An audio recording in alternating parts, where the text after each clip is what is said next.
예, 여러분, 우리는 계속해서 우리 자신의 모습을 살피는 시간을 갖고 있습니다. 우리가 우리 자신을 살핀다고 하는 것이 정말 그것이 썩 행복한 일이 아닐 때가 많이 있죠. 왜냐하면 지금 있는 상태에서 만족할 때는 자신을 살필 필요도 없으니까요. 무언가 연약하든지 부족하든지 뭔가 좀 이렇게 더 나은 진보를 위해서 지금의 나를 살펴야 된다고 하면 그때는 더 많은 것들을 바라보고 때로는 아프게 그 모든 것들을 지적할 수가 있어야 되기 때문에 그렇습니다. 이제 저는 여러분과 같이 휘장 앞에 피를 뿌려서 죄가 전가된다고 하는 이것이 조사 심판이 필요하다고 하는 것에 대한 굉장히 중요한 당위성을 변증하는 것이기 때문에 지금까지는 2300주야 성수정결, 다음에는 대속죄일과 속죄일과 조사심판, 그 속죄일과 조사심판이라는 걸 보기 위해서 속죄일과 이제 7 절기들, 그러면서 7 절기와 조사심판과의 관계, 그 다음에 이 절기 안에는 속죄일 속에 들어있는 성소정결이란 진정한 어떤 의미가 있는가 해서 이제 그거와 조사심판의 관계, 여러 가지 것들을 살펴보면서 개인의 구원과 역사적인 구원 사이에서 봄절기와 가을절기가 어떻게 이루어졌는지, 그 다음에 이 속죄일과 조사심판이라고 하는 관계에서 이루어지고 있는 이 성경의 가르침과 우리 교리적인 조사심판과의 텐션이 있다는 사실을 보았습니다. 오늘 이 시간에는 이제 여러분과 같이 더 깊이 들어가야 돼요.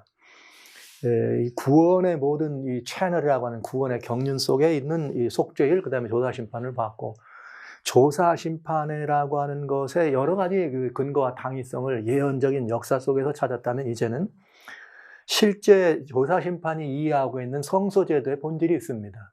그 본질, 성소제도에 대한 그 본질 때문에 무슨 일이 벌어지는가 하면 조사심판의 필요성이 이렇게 근거하게 되고요.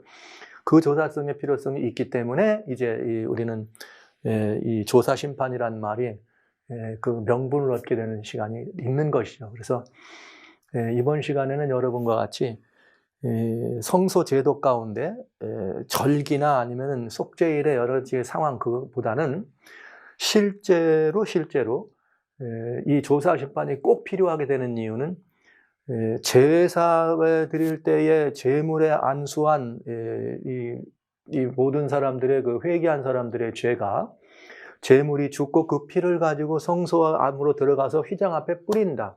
그 휘장 앞에 뿌리는 것이 그 죄를 전가시키는 것이고, 그 죄를 전가시키는 거기 때문에 그 휘장 안에 들어가서 정결하게 될 필요가 있어요. 그래서 성소로 죄가 전가됐기 때문에 전가된 죄를 정결하게 할 필요가 있다는 것이 조사심판에 관한 이야기이기 때문에 휘장 앞에 피를 뿌린다고 하는 것의 의미는 아주 중요한 의미가 되겠죠. 아마 거기서 우리가 모든 이 답을 얻어낼 수 있지 않을까 생각합니다. 그러나 이제 저는 이것이 오늘 메인 여러분과 같이 나눌 이야기면서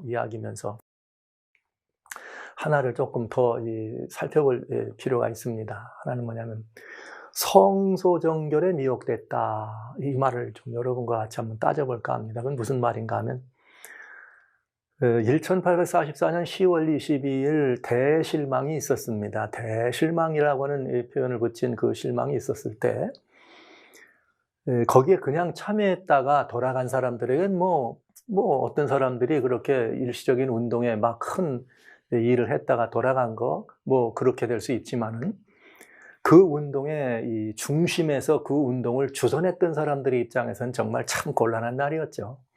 대단히 곤란한 날이었죠.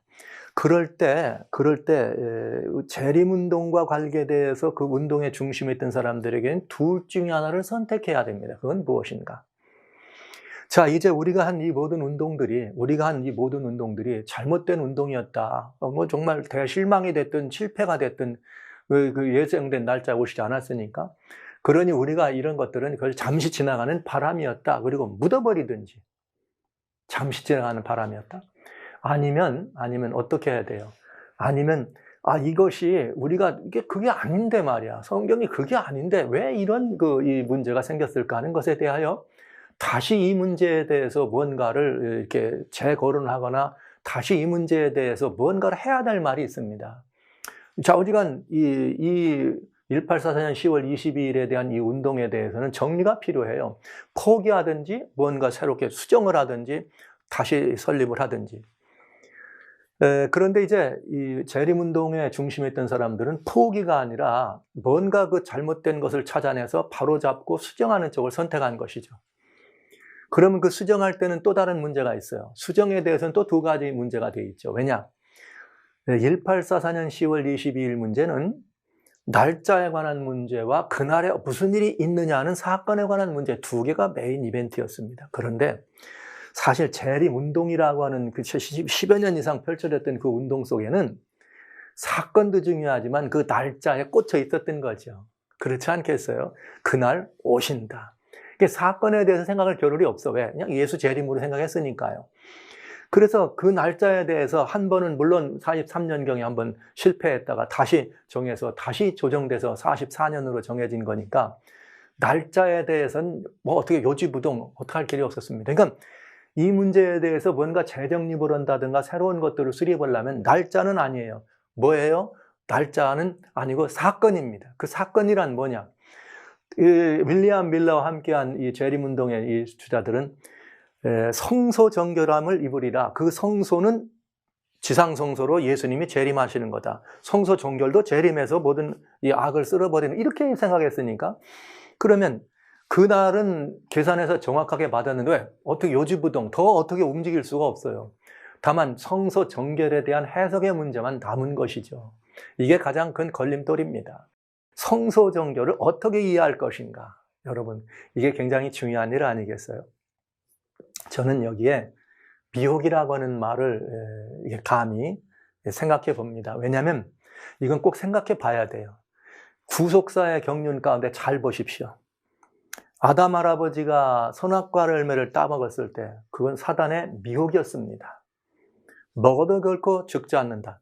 이거 하와가 누가 몰라서 아담이라고 합니까? 우리 첫 조상의 죄 할 때는 하와 할머니가 하셨지만 우리는 아담의 죄라고 하지 않아요? 그다음에 예수님이 초림하실 때도 마찬가지입니다. 유대 백성들이 예수님을 기다리는데 누구보다도 하나님의 말씀에 입각해서 기다렸습니다. 누구보다도 성경 말씀 수천 년 동안 내려오는 메시아 사상을 가지고 특별히 이스라엘이라고 하는 민족이 구속된 1500년 동안 모세에 출애굽하면서 1500년 동안 그들은 정말 메시아의 강림에 대해서 그들보다도 완벽한 성경 연구를 한 사람은 없었죠. 그러나 이제 시간이 가까우면서 어둠이 자신의 모든 것들을 포기할 때가 된 거죠. 그러면 그냥 포기합니까? 아니죠. 그때 어둠이 할 수 있는 일은 뭐예요? 미혹입니다. 백성들의 마음이 미혹된 것이죠. 그럼 미혹은 언제가 가장 미혹이 되냐? 필요가 많을 때, 곤경에 처할 때가 미혹의 순간입니다.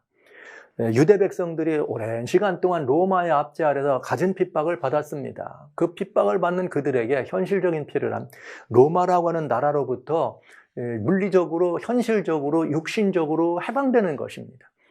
그러니까 메시아 왕중의 왕 다윗의 보좌에 앉아서 있는 왕중의 왕이 오시는 것에 대한 그들의 기다림이란 현세적 필요에 대한 만족을 시켜줄 수 있는 분으로 메시아를 기다릴 수밖에 없는 것이죠. 그러니까 메시아에 대한 그 사역, 메시아에 대한 이 모든 부분에 오해하도록 하는 뭐예요? 미혹입니다. 인간의 궁경이 하나님의 역사할 틈이기도 하지만 사단의 미혹이 틈탈 수 있는 기회인 것도 분명합니다. 그래서 그들은 어둠에 미혹된 거예요. 메시아가 오셨을 때 거절한 것이고 십자가에 내준 것입니다. 왜요? 예수님은 자기들이 원하는 방법으로 오시지 않은 것이죠. 자기들을 현실적인 이런 어려움 속에서 건져내고 유대민족을 로마의 압제서부터 해방시켜줄 그럴 메시아가 안 돼 주신 거죠. 그들은 메시아를 포기하고 거부하고 메시아를 십자가에 내달았습니다. 여러분, 이것이 구원의 사역 가운데 아주 중요한 일이에요. 우리는 매 순간마다 어둠의 세력이 그냥 있지 않았다는 걸 인정할 수 있어야 돼요. 그러면 사단은 예수님이 십자가에서 그때 그랬다면 재림하시는 사건에서 사단은 그런 미혹의 영이 역사 안 했을까요? 할 수 있어요. 윌리엄 밀러가 시간을 정했을 때 그때 2300자가 맞춰질 때 말 그대로 2300자는 사단에게 치명적인 이 상처가 입을 것입니다. 그러면 예수님 초림 때도 역사했던 사단이 재림을 위해서 그것 때는 역사 안 했을까요? 그러니까 미혹이죠. 뭐라고? 그 날짜에 못을 박은 거죠. 성경에는 정하지 말라 그랬지만 아니라 이렇게 하면서 무언가 그 가능성을 열어가면서 그게 미혹 아닙니까? 그렇다면 이제 이 재림운동이 이렇게 184년 10월 20일이 지난 다음에 재림운동이 어려움을 겪었을 때에 그냥 단순히 포기한 것이 아니라 새롭게 뭔가를 정립할 필요가 있을 때는 또 다른 이제 이것이 바로 잡아지면 누가 문제가 돼요? 사단이 문제가 되죠. 그때에 우리는 충분히 미혹될 가능성이 있다. 그런데 뭐의 미혹이냐? 성소정결입니다. 성소정결 때문에 이 운동의 시간은 이제 1844년 10월 20일은 지난 거고 언젠가 예수님 오실 거고 성소정결이 뭐냐 하는 것이죠. 그러니까 사람들에게 이것을 어떻게 해야 돼요? 왜 안 오셨는지한 이유를 설명해 줘야 돼. 어떤 이유를 설명하면 그게 바르면 설명이 되지만 잘못되면 변명이 되는 거죠. 그러나 그때 당시에 이 재림운동의 주자들은 맨 처음에 뭘 했어야 되는가? 왜 안 오셨을까를 밝혀야 됐다 이 말이에요. 그럴 필요가 있을 때. 그들이 집중적으로 얘기한 건 성소정결입니다. 성소정결. 그러다 보니까 모든 시선과 모든 관심을 성소정결에 넣은 것이죠. 그래서 지난 시간까지 보신 것처럼 속죄일과 성소정결, 속죄일에 관련되어 있는 이것이 봄절기와 가을절기 중 가을절기가 아니나 하는 이런 모든 것들은 이렇게 생각해낼 수 있는 굉장히 중요한 유관성입니다. 그러나 그 유관성을 연결하도록 하는 데는 우리는 뭘 살펴봐야 되는가? 미혹의 영이 틈탈 수 있다는 것도 생각해 볼 수 있어야 된다. 우리는 지나간 후대이기 때문에 이런 생각을 해볼 수 있습니다. 그러나 당대 우리가 있었다면 여러분 생각해 보십시오. 어떤 일은 자기 자산 다 팔아가지고 사람들 나눠줬습니다. 하늘 가겠다고. 모든 걸 포기하고 그 일을 해왔습니다. 그래서 여기에 올인했던 사람들에게는 정말 이 운동이 예수님이 안 오신 것은 어마어마한 충격입니다. 이거 정말 말할 수 없는 곤경입니다. 여기에 정말 합당한 답을 해줘야 되는 것이죠. 뭐 잘못했다, 뭐 이렇게 사과하고 용서를 빌고 하나님께 날짜를 정한 것을 회개하는 것은 뭐 자체하더라도 이것에 대한 변명은 할 수밖에 없는 일입니다. 근데 거기에 성소정결이란 이 문제에 대해서 올인하다 보니까 모든 가르침은 다 성소정결에 엽죽하게 된 것입니다. 한번 보시죠. 그래서 10월 22일 날 밤에까지 기다리다 안 오니까 10월 23일 날 하이람 에드손이라고 하는 여러분 아시는 바대로 최초로 성소 계시를 보세요. 나는 확실하고 명확하게 대제사장이 하늘 성소에 지성소에서 일곱째 날 열흘 되는 날 이 세상에 오기 위하여 나오기보다는 2300년 이후에 그가 처음으로 성소의 둘째 칸으로 들어갔다. 그러니까 뭐냐면 이제 이 변명을 한마디로 요약할 필요가 있는데 할 수 없는 예수님이 지상재림이 아니었구나. 성소정결이 뭐냐? 그거는 둘째 칸, 즉 지성소 봉사라고 하는 데다가 이렇게 시선을 돌리는 수밖에 없는 것이에요. 둘째 칸이다. 그건 둘째 칸. 엘렌 화이트 마찬가지입니다. 예언의 빛을 따른 사람이 깨달은 바와 같이 2300제가 마치는 1844년에 그리스도께서 세상에 오시는 것이 아니라 당신의 재림 준비로 속죄사를 마치게 하늘 성소에 지성소에 들어가다. 둘째 칸이에요. 지성소죠. 1844년과 2300제가 끝날 때 백성들이 실패하고 낭패한 그 이유는 무조건 성소정결이에요.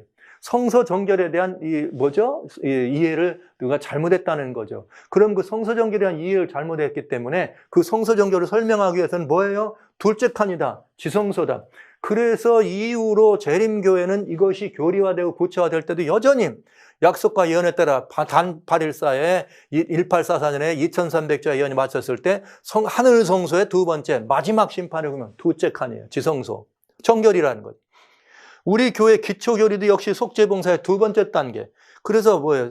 대제사장으로서 중보의 봉사를 시작하시고 2300자가 끝날 때 1844년에 속죄봉사의 두 번째, 이 말은 매일 드리는 제사가 아니라 이번엔 대속죄일을 의미했죠. 속죄일의 두 번째 봉사를 말한 거죠. 마지막 단계에 들어가 있다니까 2300주야를 설명하는데 1844년의 그 실망과 실패와 잘못된 것을 변증하는데 그 이유는 무조건 땅이 아니라 둘째 칸이란 여기에 올인된 것입니다. 땅이 아니라 둘째 칸. 그러니까 이 말은 무슨 말이냐면 이 성소봉사가 이루어지는 두 번째 칸에 이루어지는 이 일에 집중하다 보니까 진짜 이 속죄일이라고 하는 여기와 매칭을 할 수밖에 없었다 이 말이죠. 이 속죄일하고 매칭을 하다 보니까 어디에 이 미혹이 들어갈 수 있었느냐? 속죄일이 일어나는 일이 그냥 뭐 하나 둘째 칸에서만 일어나는 일은 아니잖아요. 다양한 섬김이 있었는데 오로지 둘째 칸에다가만 관심을 두다 보니까 거기에 모든 것을 올인했다 이 말이죠. 그래서 결국은 성소 교리의 기초가 되고 아주 탁월한 성소 교리의 이 창안을 했던 오왈렐 크로이저라고 하는 이 사람은 그가 이 1846년에 이 생츄어리라고 하는 걸 데이스타 엑스트라라고 하는 데 발표할 때 이렇게 말했습니다. 옛 언약으로 주어진 모세의 성소는 하늘 것의 모형이었다. 그래서 예수님은 십자가 이후에 승천하셔서 새 언약의 하늘 성소에서 제사장 사역을 시작했다. 이 말은 무슨 말이냐면 하늘 것의 모형이었다, 이 땅의 것이.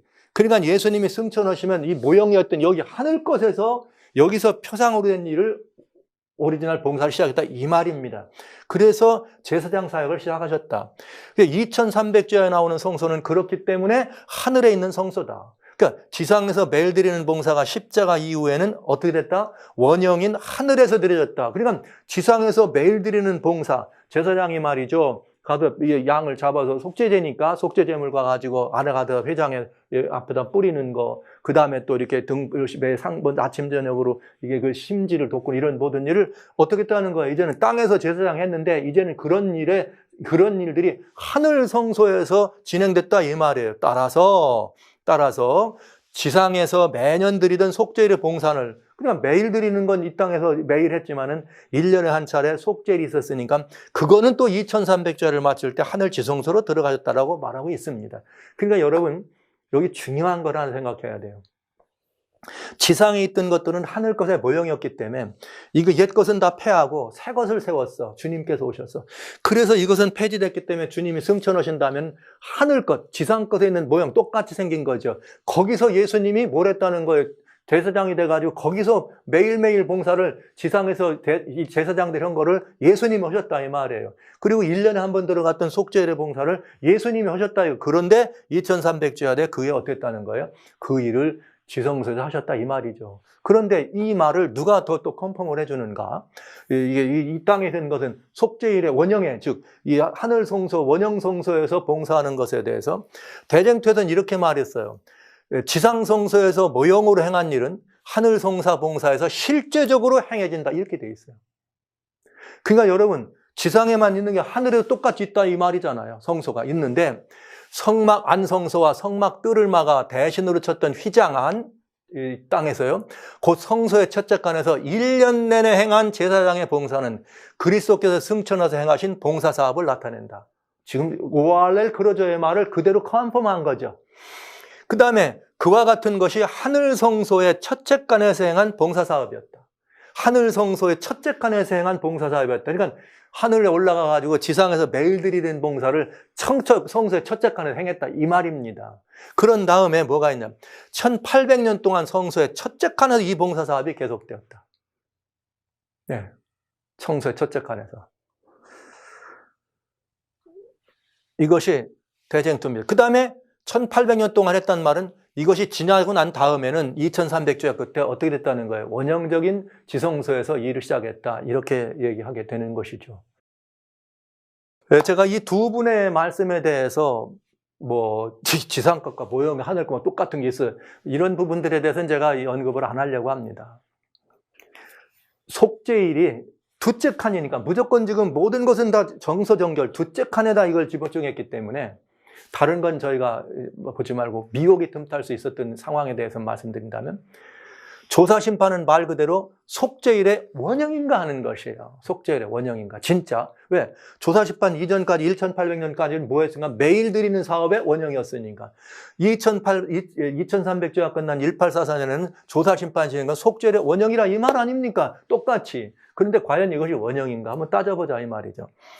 그러면 속죄일에는 기본적으로 최소한 5가지 있어야 됩니다. 기본적으로. 뭐가 있어야 되나? 첫째, 속죄에는 매일 먼저 하는 건 뭐냐면 여호와를 위한 염소를 구분하는 것이에요. 아사셀을 위한 염소와 여호와를 위한 염소를 구분해서 속죄 염소를 별도로 구분하는 것이에요. 여호와의 염소를. 그 다음에 두 번째는 대제사장은 그 여호와를 염소를 그걸 잡아서 그 피를 가지고 지성소를 들어가.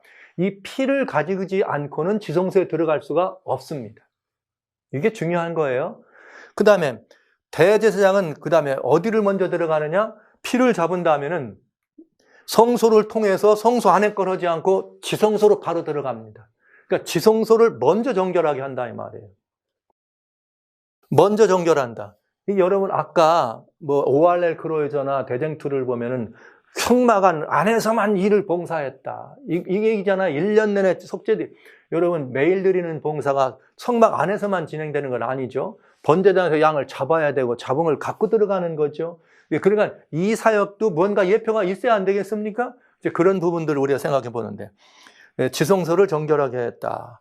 그 다음에 네 번째는 뭐냐? 지성소를 정결하게 나와서 성소를 회막에 지성소를 한 다음에 회막으로 나와서 먼저 속죄하고 그 다음에 제단을 위해서 속죄합니다. 그러니까 순서가 먼저 지성소, 그 다음에 성소, 그 다음에 번제단 이 순서예요. 그 다음에 마지막에 번제단을 속죄한 다음에 마지막에 아사셀을 위한 염소에게 모든 이스라엘의 죄를 안수해서 넘긴 다음에 분리의 땅으로 내보냅니다. 여기 하나를 더 본다면 선구자들, 아까 말씀드린 선구자들은 지상에서 있었던 제사장의 매일의 봉사가 하늘로 올려서 진행되었다. 그렇기 때문에 속죄일의 봉사도 뭐예요? 지상에 있던 속죄일의 봉사가 하늘에서 어떻게 됐다? 원형으로 진행됐다. 이 말이라 이 말이죠. 이럴 때에 우리는 굉장히 이 마음의 어려움을 겪게 됩니다. 왜냐? 한번 이제 봐야 되겠죠? 속죄일에 제일 우선 여호와를 위한 염소를 구분하는 것이요. 왜냐? 그 피를 갖고 않고는 지성소에 들어갈 수가 없으니까요. 그러면 우리는 성경대로라면 어떤 문제에 대해서 질문이 나오냐면 이런 질문입니다. 조사심판은 1844년에 속죄사업의 두 번째 구면, 즉 매일에 드리는 제사가 아니라 이 속죄일이 이루어지는 성소 정결을 위해 들어갔다고 얘기하는 것이거든요. 그러면 1844년에 시작된 속죄일의 봉사를 위해 구별된 속죄제물은 무엇인가 하는 것이에요. 하늘 지성소이니까 땅에서 잡는 염소나 양의 피는 아닙니다. 그러면 속죄일에 들어가야 될 그 피는 어디서 나온 걸까? 가지고 들어가야 되니까. 그러면 답은 어디 나오는 거죠? 무조건. 그 피는 예수님이 십자가에서 흘리신 피라고 대답해야 안 되겠습니까? 그 외에는 피가 한 번 외에는 두 번은 예수님 돌아가시지 않으니까. 그렇지 않아요? 그리고 실제 조사심판에서도 그렇게 답할 수밖에 없습니다. 자, 이러면 이제 우리는 굉장히 큰 문제에 직면한다는 것이죠. 무슨 문제냐? 그러면 십자가에서 들린 보혈이 1810년이 지난 이후까지도 유효했느냐? 여러분 어떠세요? 유효하죠? 분명히 유효합니다. 왜? 십자가에서 들린 보혈의 공로는 어떻게 합니까? 영원한 것이니까요. 그건 유효한 것입니다. 그런데 이렇게 되면 무슨 문제가 되느냐? 그러면 십자가의 보혈은 매일 드리는 제사 때 드려진 것이 아니고 언제예요? 속죄일에 드려진 제사라야지만 어떻게 됩니까? 속죄일에 드려진 제사라야지만 지성소를 들어갈 수가 있다는 거죠. 매일 드리는 제사에 드렸던 그 속죄제하고 속죄일 날 드리는 여호와를 위한 염소로 드리는 속죄제하고는 제물이 다르거든요. 그러니까 이 의미가 다르거든요. 양은 속죄양은 예수님을 의미하는 것이지만 그러니까 무슨 말이냐면은 속죄일에 지성소를 가지고 들어가려면 그건 속죄일에 잡힌 양이라야 된다 이 말입니다. 그러면 이 말은 무슨 말이냐? 그 말은 그 속죄일의 원형은 어디서부터 시작됐다는 거예요? 십자가에서 만나야 된다 이거죠. 그래야 십자가에서 예수님이 돌아가신 것이 속죄일이 시작이 되어야 이 양이 속죄일에 1844년의 속죄일까지라도 지속될 수 있는 보혈의 공로를 심어줄 수 있다라고 말할 수 있다는 거죠. 여러분 그렇잖아요. 이거 아주 일반적인 상식입니다. 아주 근본적인 상식입니다. 지성소에 들어갈 때 속죄일에 지성소로 들어갈 때 그것은 여호와를 위하여 뽑은 염소였습니다. 그건 죄값을 하나님 앞에 갚기 위해서 하나님의 진노를 만족시키는. 자, 매일 드리는 제사에서 내 죄를 하기 위해서 합친 양이 아니라 속죄일의 제사는 이스라엘의 모든 죄를 위해서 이렇게 이 하나님 앞에 죄값을 드린 것이기 때문에 속죄일에 매일 드리는 제사의 속죄제와 대속죄일에 드렸던 이 속죄제의 제물은 다르다고요. 그러니까 지성소를 갖고 들어가는 것은 대속죄가 드린 속죄제에 피해야 되기 때문에 만약 1844년에 우리가 예수님께서 그 지성소로 들어가셨다면, 대제사장 들어가셨다면 그때 가지고 들어가실 보혈은 뭐냐? 예수님이 돌아가셨으니까 십자가에 돌아가신 그 보혈을 가지고 들어가시는 거 아닙니까? 그렇다면 그 피는 언제부터 출발해요? 십자가부터 출발해요. 그렇다면 뭐가 되는 거예요? 십자가는 속죄일이 시작이 되는 거라 이 말이죠. 이렇게 돼야 된다 이 말입니다. 지금 조사심판이 얘기하는 것을 우리가 듣는다면 이게 굉장히 큰 스스로 자체가 가지고 있는 난감한 문제입니다. 자, 이 문제 여러분 잘 생각해 보시기 바랍니다. 저는 뭐라고 대답 제가 안 할게요. 여러분 금방 무슨 말인지 생각나지 않으세요? 조사심판의 원형이 속죄일 1844년에 조사심판에 시작된 원형이라고 하면 이 지금 실제 속죄일의 원형이 하고는 안 맞는다는 말씀을 제가 드리는 거예요. 자, 3번과 4번입니다. 대제사장은 먼저 지성소를 정결하게 합니다. 그 다음에 성소와 회막을 속죄하고 단을 위해 속죄합니다. 그렇다면 어떤 문제가 되느냐? 속죄일에는 대제사장이 먼저 지성소를 정결하게 하고 이것이 먼저 이렇게 정결하게 됩니다. 그런 다음에 나오면서 이제 회막을 정결하게 해요. 그 다음에 회막, 성소예요. 회막에 나오면서 단을 정결하게 해. 단을 정결하게. 그러면 속죄일의 조사심판이 속죄일의 원형이 되려면 어떤 일이 벌어야 되는가? 지성소로 바로 들어가야 돼. 근데 아까 우리 뭐라 그랬어요? 십자가가 속죄일이 돼야 된다 이거죠. 조사심판이 성서적으로 맞으려면. 그러면 십자가에서 돌아가신 다음에는 어디로 먼저 가셔야 돼? 지성소를 먼저 들어가셔야 되죠. 그러나 우리는 조사심판은 성소로 들어간 걸로 되기 때문에 이 유격은 어마어마하게 큰 유격이 생긴다는 거죠. 여러분, 이거는 굉장히 큰 유격이 있는 것입니다. 왜? 다시 조금 정리합니다. 속죄일에 예수님이 들어가실 때 가지고 대제사장으로 들어가실 때 가지고 있는 피는 십자가에 흘린 보혈입니다. 그럼 십자가에서 흘린 보혈을 가지고 들어간다면 십자가에서부터 속죄일은 시작돼야 된다 이 말입니다. 왜? 매일 드리는 제사 때 드렸던 제물하고는 다르니까요. 그렇다면은 십자가에서 속죄제의 제물로 돌아가신 예수님이라면 바로 어디로 들어가셔야 된다? 지성소를 가셔야 된다 이 말이에요. 지성소를 먼저 정결하게 하고 다시 나와서 성소를 정결하게 하시기 때문에 이게 순서가 안 맞는다 이 말이에요. 우리는 성소를 먼저 들어가서 다시 또 봉사하고 그 다음에 이런 일이 껴들어갔기 때문에 여기에 큰 유격이 생긴다 이거죠. 큰 유격이. 이게 또 그래서 이 지상성소의 봉사가 하늘로 옮겨졌다고 말할 때 성경 순서와는 일치하지 않습니다. 그렇기 때문에 지성소 정결의 시간이라면 지성소 정말의 심각이라면 그러면 그 다음에 회막은 언제 정결하게 됩니까? 지성소 먼저 정결하게 한 다음에 다시 회막을 정결하고 단을 정결해야 안 됩니까? 그러면 지금 또 양보해서 지금이 원형이라면 지금이 그래서 지성소로 들어가셨다면 그러면 나오시면 회막을 정결하게 하는 일은 어떻게 되느냐 이 말이죠. 단은 어떻게 정결하게 되고 왜? 아사세를 내보내기 전에 해야 될 일이 있기 때문에 하는 것입니다. 자, 이거 정말 굉장히 큰 어려움을 겪는 거죠. 왜 이런 어려움이 생겼는가? 지금 조사심판은 무조건 성소정결, 즉 둘째 칸의 얘기다 올인시켰기 때문에 그 앞에 이루어지는 모든 일은 보지 못한 거예요. 마치 완전 범죄는 없다고 말하는 것처럼 결국은 이렇게 돼서 성소정결을 강조하다 보니까 속죄일이라는 게 성소정결만 있는 게 아니거든요. 지성소정결만. 그런 그것도 다 순서가 다 있어요. 그것도 정말 중요한 순서. 왜냐? 여러분, 지성소를 정결한 후에 회막을 정결하게 할 때는 지성소를 정결하고 회막을 정결하고 올 때까지는 아무도 들어올 수도 없었습니다. 이게 굉장히 중요한 위치예요. 회막을 정결하게 한다는 건 굉장히 중요한 위치라는 것을 여러분 보시고 그렇기 때문에 이게 중요합니다. 그런데 이것에 대해서 이거 또 이제 또 궁색하지만 조사심판의 답을 찾는다면 이게 말이지 옛 것은 폐하고 새 것을 하늘하기 때문에 하늘 것은 좀 옛 것하고는 다르다 이렇게 답변할 수 있죠. 그렇게 답변할 수 있을 거예요. 그러나 그러면 땅에 있던 것들이 하늘에서 다시 시작됐다. 왜? 땅에 있거든 하늘 것의 모형이라 그러면 다르지 않다 이 말이죠.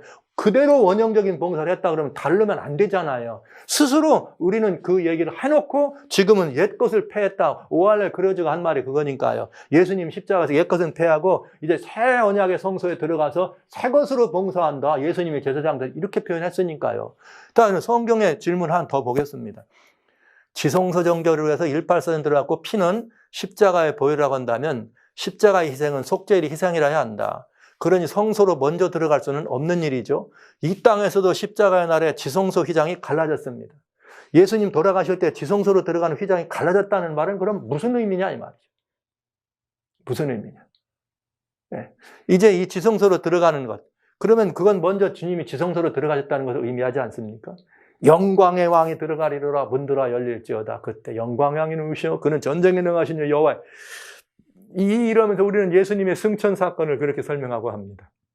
그러니까 여러분, 만약에 그 말을 이 말의 유격을 없앤다면 하늘로 들어가신 건 지성소로 들어가셔서 이렇게 표현해야 말이 되게 돼 있습니다. 그러니까 성소로 먼저 들어가셨다고 하는 말은 이런 문제가 생긴다. 자, 보시죠. 옛 것을 폐하고 새 것으로 드렸느냐 할 때 여기 어떤 문제가. 그러면 원형인 하늘에서 매일 드리는 제사는 중요한 말입니다. 제사장이 드리니까 대제사장이 드립니까? 이 땅에서 매일 드리는 제사는 제사장이 했습니다. 그럼 하늘에서 새 언약에서는 매일 드리는 제사는 제사장이 해야 되는데 예수님이 해야 돼요? 제사장이 해야 돼요? 예수님이 대제사장으로 올라가셨는데 그럼 누가 이 일을 해야 합니까? 그런데 대쟁투에는 뭐라겠는가? 예수님이 매일 드리는 그 제사 행하신다 이렇게 되어 있습니다.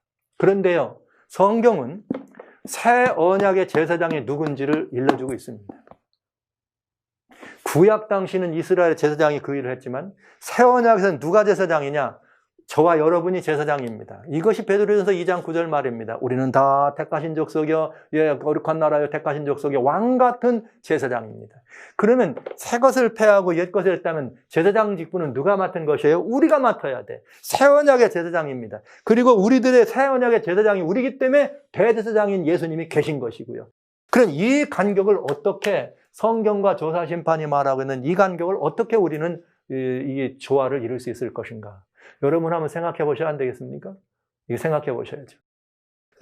이게 이런 말이에요. 이런 말. 또 옛것은 다 폐했다고 하니까 하늘 봉사에서 속죄일이 있다면 지상 것에 있는 것의 모형이니까 7대 절기도 하늘 것으로 지켜야 하지 않겠어요? 대속죄일도 있었고 매일 드리는 제사. 그런데 봄절기는 옛 것이기 때문에 폐했고 가을절기는 옛 것이 아니라 하늘에서 드리는 걸 했다. 이건 지금 오할렐 크루즈 얘기예요. 십자가에서 예수님 재초림으로 이 봄절기는 다 완성되고 가을절기는 완성이 안 됐다. 그래서 가을절기만 드린다. 그럼 이게 앞뒤가 안 맞는 말이죠. 그런데 중요한 것은 오할렐 크루즈의 말은 십자가에서 어턴먼트가 이루어지지 않았다고 나와요. 속죄가 이루어지지 않았다고.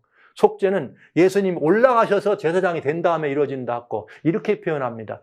야, 이게 정말 굉장히 큰 어려움이 있죠. 그래서 이 제단에서 이 정결이 십자가 이루어졌다면 십자가 속죄의 원형이라는 사건이 됩니다. 번제단은 언제 정결하게 됩니까? 다시 말씀, 지성소, 성소, 단의 순서인데 지금 지성소는 성소가 또 정결하게 돼야 되고 뭐 하늘이라니까 할 수 있는데 단은 그럼 어디에? 하늘 성소에도 단이 있어도 매일 드린 양 잡습니까? 어떻게 해야 되나요? 이 문제에 대해서 조사심판은 성경의 이 질문을 답을 할 수가 없다는 것이죠. 그래서 굉장히 이 문제에 대해서는 우리가 생각을 많이 해봐야 합니다. 그냥 우리 것이니까 무조건 옳다, 우리 것이니까 와 무술단을 이렇게 하면 안 되고요.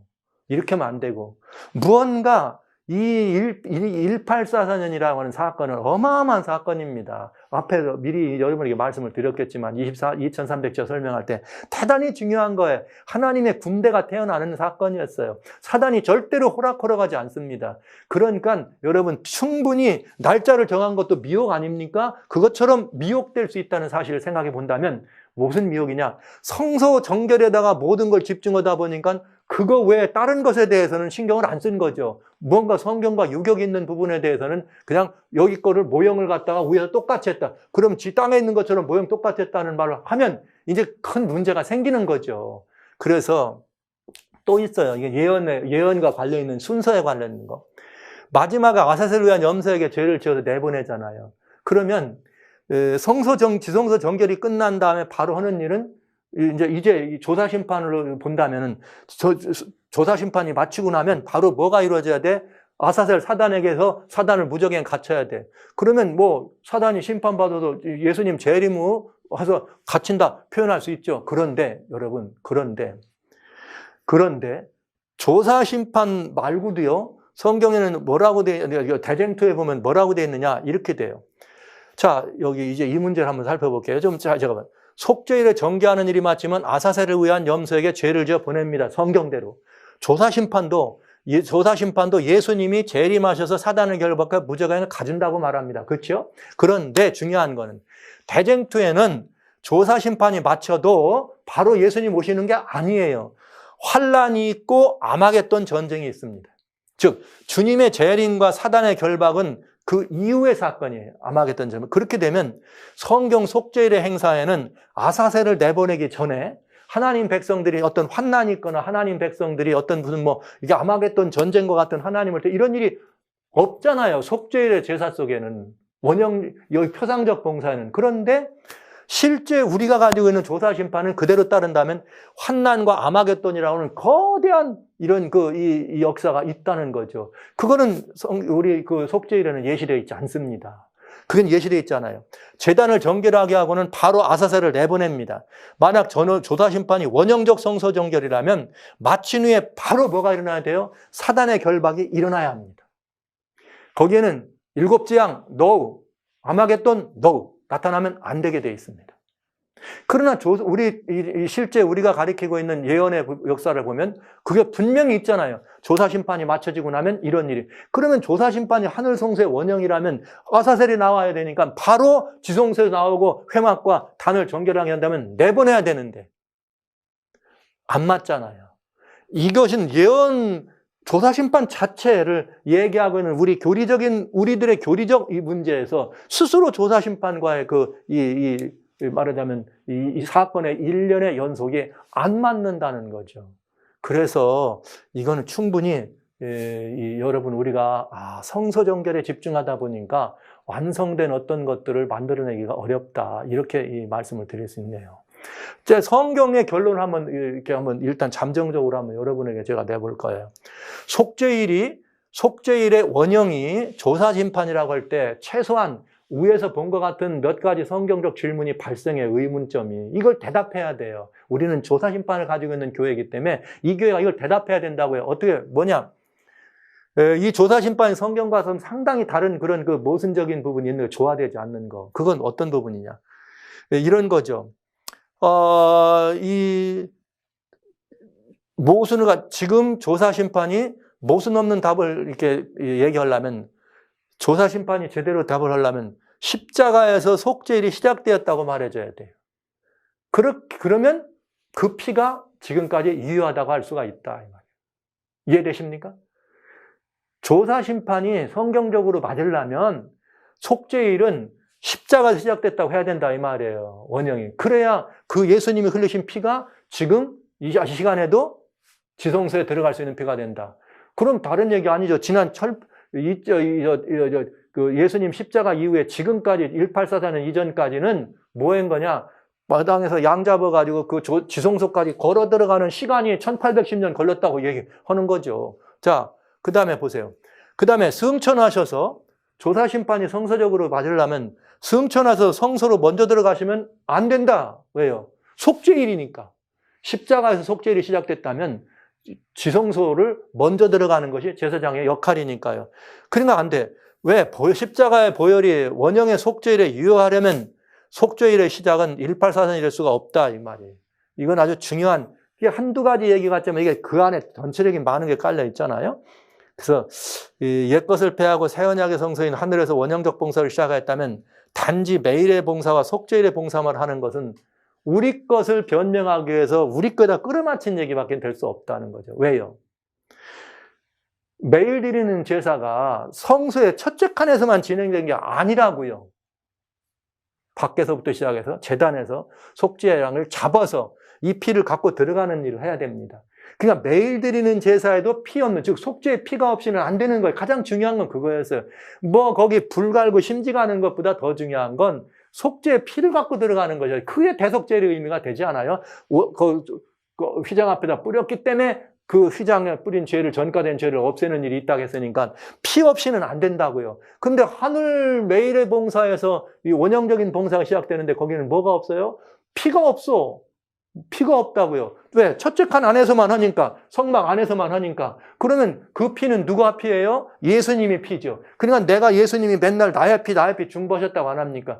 그러면 여러분, 그랬을 때 그러면 매일 드리는 예수님이 나갔다면 그러면 십자가는 매일 드리는 제사의 예수님 보혈입니까? 또 이런 모순이 또 생긴다 이거죠. 만약 그렇게 해서 그것이 매일 드리는 이걸로 피로 드려졌다면 속죄일에는 다른 피가 필요하다 이 말이에요. 그러면 그 다른 피는 예수님이 또 돌아가십니까? 성경은 그래 될 수 없다 그랬잖아요. 그러니까 우리는 지금 대단히 중요한 모순, 이 유격을 어떻게 맞출 거냐 이 말이에요. 왜? 매일 드리는 봉사와 속죄일의 봉사는 피의 내용이 다르다고요. 뭐가 다르냐?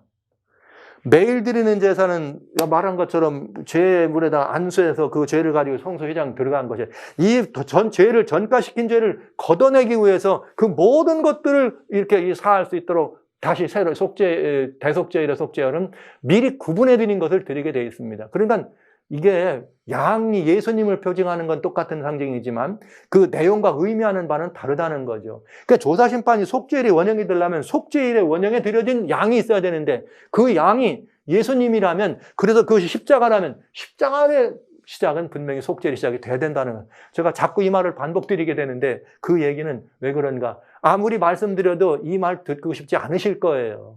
왜요? 조사심판이 오르니까. 그렇지 않아요?